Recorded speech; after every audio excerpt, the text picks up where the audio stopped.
Naluluha ako sa mga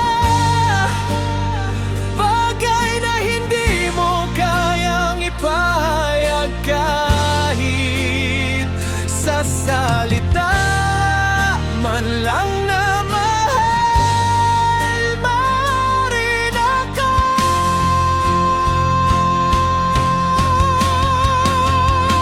Ang hirap talaga magmahal sa taong hindi ka naman din pala minahal. Pagod ang nararamdaman nito, lalo na ang pagsuko sa taong gusto mong magkasama sa habang buhay.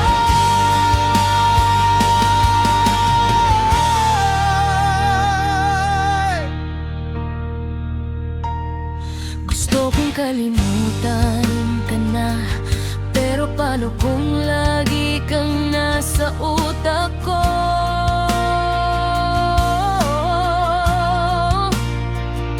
May plano kong maging maayos, kailangan lang talaga